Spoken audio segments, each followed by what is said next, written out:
First District for 5 minutes for questions. Thank you so much, Mr. Chairman.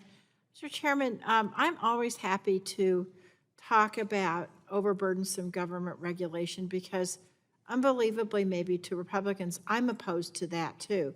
I think that government regulation should be lean and mean, and I think it should help consumers. Nonetheless, I was really perplexed because my colleagues on the other side of the aisle seem to think that all of these efficiency standards they're talking about are actually going to hurt consumers rather than save them money in the long run. And so I was ruminating about what the Republican majority's been doing yesterday to slash things because they don't comport with their drill baby drill agenda, which will actually hurt consumers. And I'll just give a couple of examples from the big bad bill.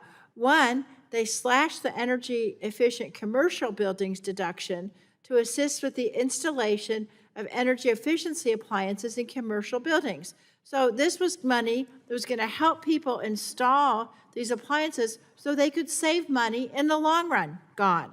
They terminated the energy efficiency home improvement tax credit. This tax credit helped over 2.3 million Americans make their buildings more resilient and efficient and saved an average of $130 a year in energy costs. And that's all gone now. So those people, they can't save that money now because we're not helping them.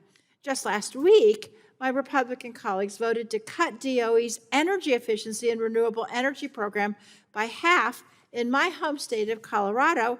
That would eliminate our funding for the weatherization assistance program by a third, as just one example. So in other words, you're making these houses and commercial buildings more efficient so people will save money, but my colleagues don't like that.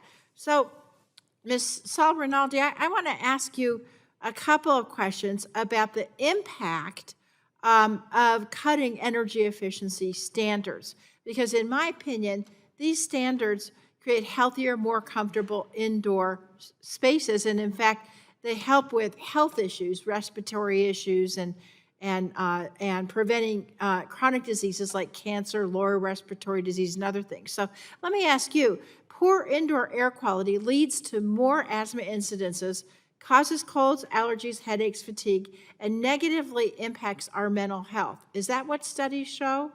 Yes, that is exactly what studies show. Okay, so given that we spend 90% of our time indoors, wouldn't it stand to reason that health issues caused by poor indoor air quality would lead to an increase in healthcare costs?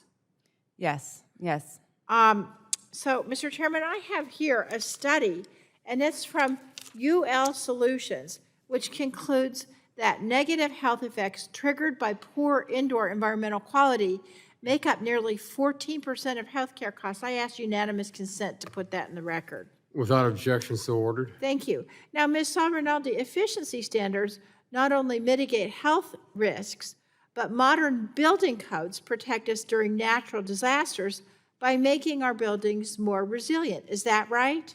Yes. Now, are you aware of the study that FEMA concluded where they said that every dollar spent on building code adoption saves $11 in disaster repair and recovery expenses?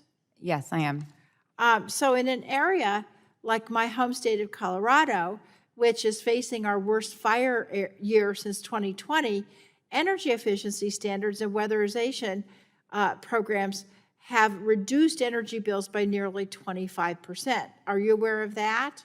Yes, that makes sense. Okay.